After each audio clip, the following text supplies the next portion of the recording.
Ako si Francis Riudique at narito ang mga napapanong balita. Nasa 17 local government officials, kabilang ang mga alkalde, ang na-stranded habang nagsasagawa ng milk study tour sa Israel. Ito ay matapos magsara ng airspace at mga paliparan sa Israel, kaugnay ng nagaganap na gyera sa pagitan ng Iran. Kasalukuyang nasa pangangalaga ng Israeli government ang mga government officials at gumagawa ng paraan upang makabalik ng ligtas sa Pilipinas. Kabilang po sa mga na-stranded ang mga alkalde ng Barugo, Leyte, Lawaan, Eastern Samar at Hindang, Leyte. Bagamat magulo pa rin ang sitwasyon, planong dumaan ng mga Pinoy sa Jordan upang tuluyang makauwi ng bansa. Samantala, muling nagpaalala ang Bureau of Internal Revenue o BIR ukol sa hindi wastong pagbabayad ng buwis at paglaganap ng illicit traders. Kabilang na rin dito ang pagbabanta ng Bureau of Customs sa mga nagtatangkang magpuslit ng mga kontrabando sa bansa. Tungayan ang ulat mula kay Jade Buhoy.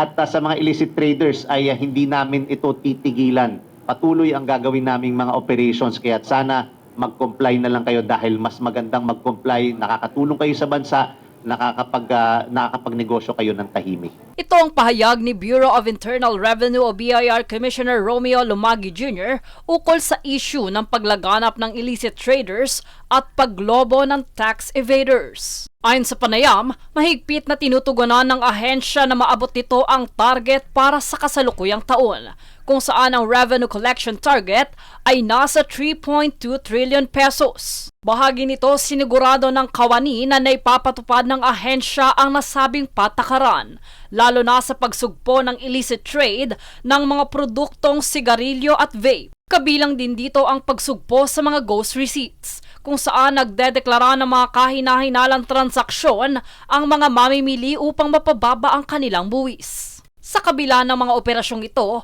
mayroong mga serbisyo sa ilalim ng BIR ang maaaring ma-access 24/7 upang masigurado din na naaasikaso ang mga nagbabayad ng buwis. Bagamat patuloy ang mga operasyon sa pagsugpo ng illicit traders, ito ang naging paliwanag niya sa kanilang aksyon sa kabila ng paglaganap nito. So medyo mataas pa rin, that's why hindi pa rin kami tumitigil dyan sa pag-address niyan at paghuli sa mga illicit. Kailangan makita ng mga illicit traders that the government is serious in addressing this.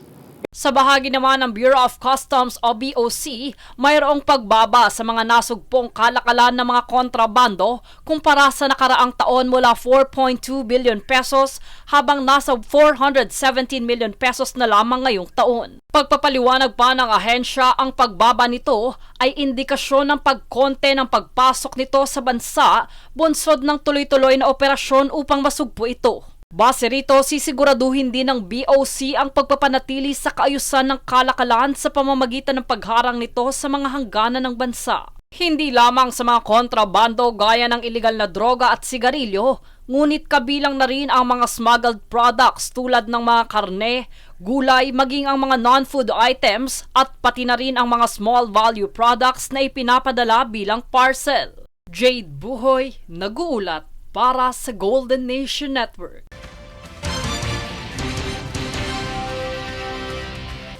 Sa ikasampung magkasunod na linggo, patuloy nang bumababa ang kaso ng dengue sa bansa. Ito ay ayon sa Department of Health o DOH nitong Martes. Ngunit sa kabila nito, nagbabala rin ng DOH sa muling posibleng pagtaas ng kaso dahil sa pagpasok ng tag-ulan.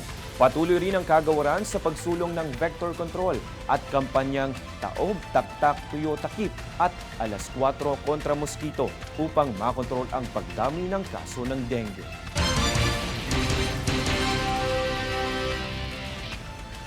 Kami ang boses ng pagbabago. Ako si Francis Riudique at ito ang News Force. Sa ulo ng mga balita, kaso ng dengue sa bansa patuloy nang bumababa. DOE binabantayan na ang posibleng epekto sa presyo ng langis na patuloy na tensyon sa Middle East.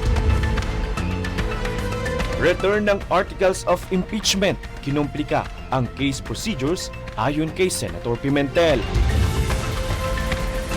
Isang environmental group nagbabala laban sa toxic water tumblers na binebenta ngayong balik eskwela.